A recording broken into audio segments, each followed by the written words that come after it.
Hello, my name is Sandra Covel, and these are my coworkers who are going to listen to me give my speech on bullying. Oh, look at me. Okay, so. Yes. Okay, scan us. Okay. Oh, I got y'all. Sorry. Just go. Okay. Did you know that suicide is the third leading cause of death among young people, resulting in about 4,400 deaths per year, according to the CDC? As educators and parents, we need to be aware of how bullying can affect our children, family, friends, and even coworkers. This issue is very important because bullying and its consequences can be prevented. As a mom to a 17-year-old son and 3 young girls, I know firsthand how bullying can hurt children. Beginning in the 5th grade of middle school, my son was being bullied. I saw the daily effects of what other children were saying to my son, how it hurt him. His self-esteem was greatly affected, and his school grades dropped dramatically. Talking to school officials only helped the problem a little bit. My son would talk to counselors and even doctors, but the scars were still there. I could see it in his face. The only thing I could do was encourage him and talk to him and tell him that sometimes other children will say mean things. His job was to tell me, but you know, teenagers, most of the time they will not do that. So they carry the weight of the world on their backs. When I held meetings with the teachers and counselors, of course, we would come up with a plan, but we as parents and educators are not walking in their shoes from class to class. We cannot be there every step of the way to protect them from being bullied. Bullying is preventable, and with the right education, it can be stopped. Bullying not only can affect children and teenagers, but also adults of all ages. Bullying is happening in schools all over America. According to statistics reported by ABC News, nearly 30% of students are either bullies or victims of bullying. And 160,000 kids stay home from school every day because of fear of bullying.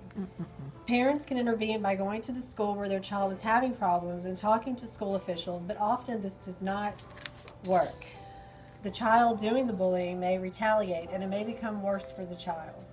Not only can bullying happen at school, but it does happen at work too.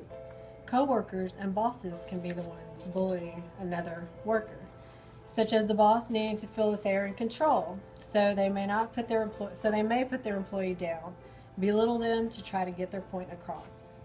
Coworkers can bully each other by their language to one another or just by being rude to them.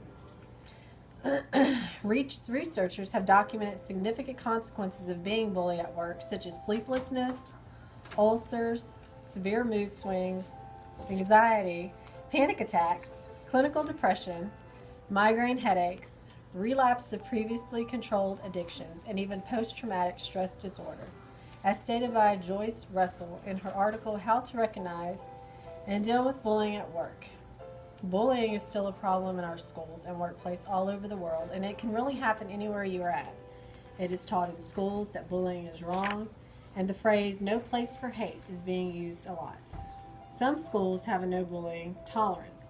If you get caught doing it, you get in some major trouble. So why do people bully each other?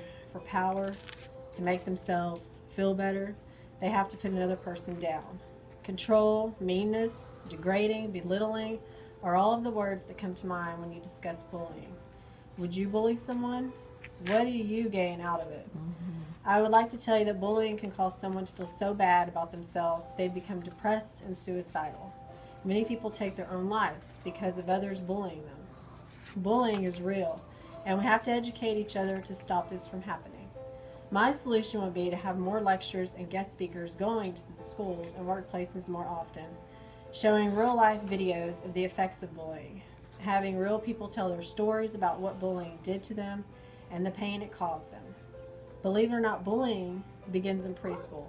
So how can we as early childhood educators prevent this? With more education, talking to our directors, bosses, the people who are in charge at the administration office at the schools to offer us more training and education so we know how to handle these situations. Your employer should have its own No Place for Hate tolerance program. The more you are made aware of how your words affect the ones around you, you may think twice before you could potentially hurt someone else's feelings. Bullying is preventable. With the right education, it needs to stop. Bullying has long-term effects on children and adults. Do you really want to hurt someone else for your own satisfaction? Can you help by spreading the word that bullying is not acceptable? It causes emotional and long-term damage to the person who is being bullied. Imagine a world where hatred did not exist, where everyone could get along, and if you didn't get along, you kept your thoughts and opinions to yourself. Respecting each other is the key to stopping the bullying. Educating each other on bullying can stop it. So please think about the words you use to each other. You could be making someone's day with a nice word or making their day really bad for them. Let's build each other up, not tear each other down. Thank you.